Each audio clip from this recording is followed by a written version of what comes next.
What's going on, YouTube? This is Jedi270 from Jedi Reviews. This is the fourth figure in the McFarlane line that we're going to do for this new channel.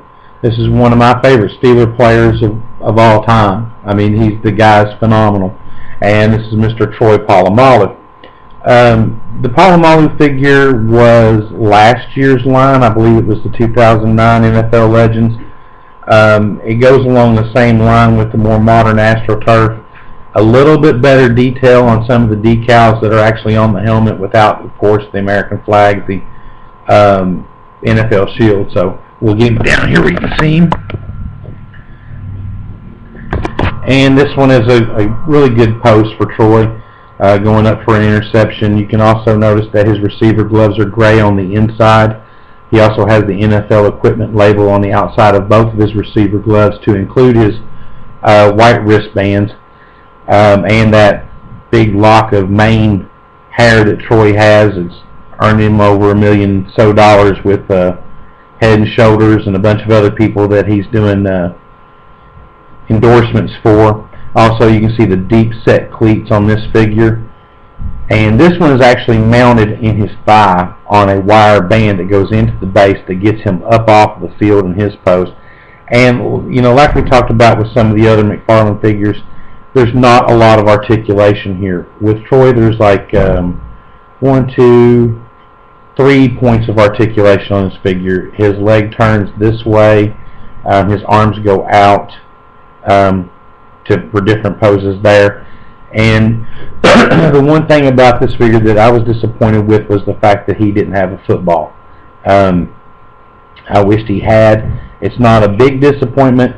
Then he's also got the detail of his socks pushed all the way down, the Under Armour pants. That's just the way he plays, the way he wears his uniform. There's a lot of mud, dirt, and flecks and so forth on his uniform to include on his knee pads. The NFL equipment here on the pants and the Reebok logo here. The Reebok logo is also visible up here on his shoulder pads on both sides, just where it should be.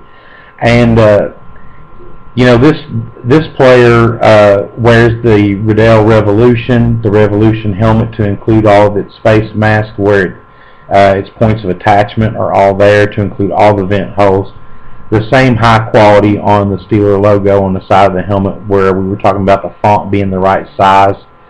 The figure is just very well painted. It's highly detailed and worth every penny of the $9 that I paid for him. Now, if you look up here on his helmet, he also, I don't know if you can see that or not, Riddell is printed right up here. The likeness is right on par with Troy. The face mask is in really great shape. Now, this figure, like all the other ones, are available in both the away and home uniform. This figure, I only have them in the home uniform. There's not a Toys R Us close to me here in Western Kentucky unless I go up to like Evansville, Indiana, and go places like that where they will have a wider array of choice for me to choose from. So I'm pretty sure if I went up there I could pick up the away jersey. I don't really feel the need to have two of the same figure, white jersey and home jersey on these, because basically my Star Wars collectibles I'm a little bit anal about. With these I'm not so much, because, you know, they sit on the shelf. As you can tell, they're out of their package. I'm not really interested in running down the chase figures on these collections for the simple fact that, you know, I'm not going to sell them anyway. I'll have them for a while. Hopefully, sooner or later, like I said on the other figures, I'll be doing a custom helmet that each one of these figures will sit with until I get them where I want them to be. But I mean, you can also go and find these chase figures everywhere.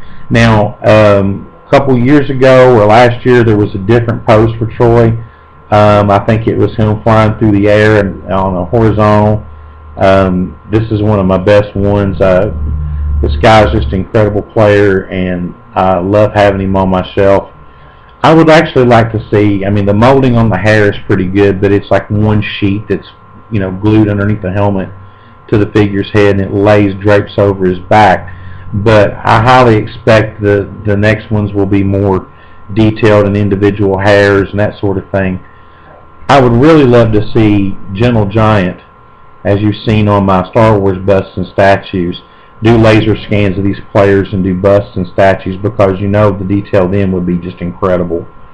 But you know, that's yet to happen, so if anybody knows anybody that works with Gentle Giant, let them know the Jedi wants to see some statues and busts of his Steelers and other players in the NFL. I mean, they could definitely make a lot of money off of them. The clothing is very highly detailed to the seams of the pants. The fact that Troy does not wear thigh pads, his knee pads are there, all the way down to the mesh of the jersey is imprinted on here. Beautiful statue. It's nice to have. It's very low priced. You can pick them up on eBay right now at a good price as well. If you're like me and you don't really care about him being in his package, then you know you can pick them up loose even cheaper. So you know, this has been my review of the McFarlane Troy Polamalu from the 2009 NFL Legends. If you're interested in one like this, I highly suggest you shoot over to eBay and pick one up. You won't be sorry. You'll be very happy with it, as happy with it as I am with mine. So thank you for watching. Please rate, comment, subscribe. Go over and visit me on my other channel, the Jedi 270 with MenaceAirsoft.com. This is a company that my partner and I, Scapegoat, own, and we sell airsoft equipment, airsoft guns, tactical gear, that sort of thing for that part of my life. So go over and check that out, and you know, stay over here on this channel and stay tuned. We're going to start getting into some Star Trek stuff. Can't leave the Trekkers out. Have a good one.